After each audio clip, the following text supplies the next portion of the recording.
the management of the CCA and there's the procurement of the CCA. So from the management side, we basically have really no options or one option in terms of management. We know we cannot manage this ourselves. We know that for sure.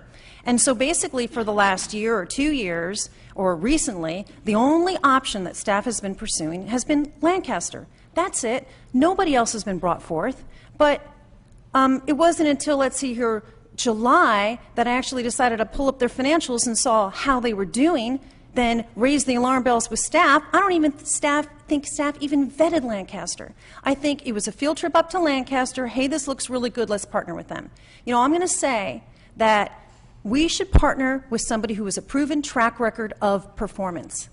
And that's actually standard in the business world, not just in the private sector, but in the governmental sector. You do not partner with somebody who does not have a track record of performance. Not to hurt your feelings, but Lancaster does not have a proven track record of performance.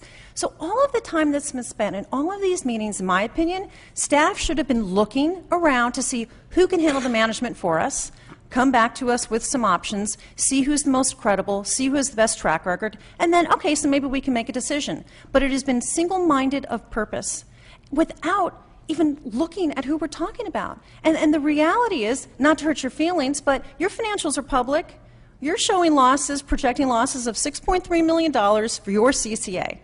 For the fiscal year that just ended, and actually one of the supplementals has the financials there, for the fiscal year that just ended, they published, and this is as of their June 28th meeting, that they're going to be losing $3.6 million just for that fiscal year.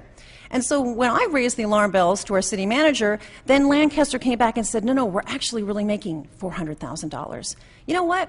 If they're making $400,000 or they're losing $400,000 at this point, my perspective would be, and anybody else's perspective would be, if from 1 month to the next you have a swing of $4 million, what's going on?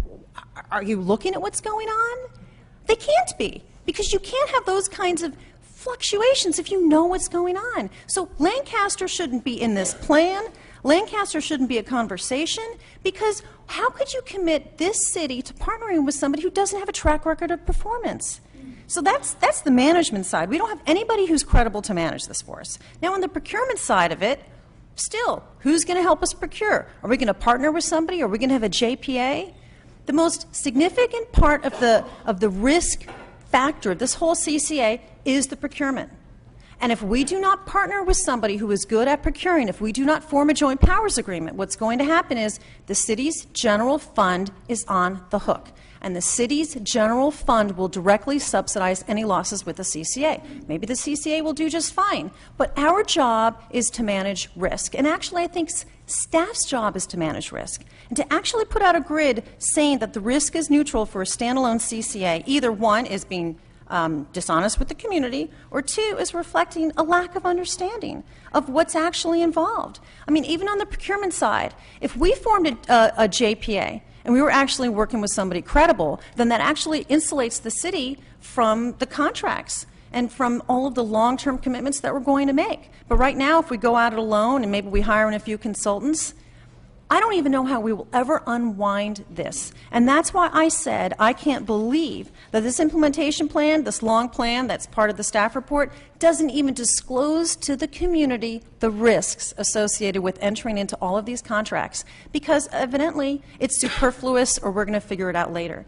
It's incredible to me that any aspect of this that reflects risk to the city is conveniently being left out.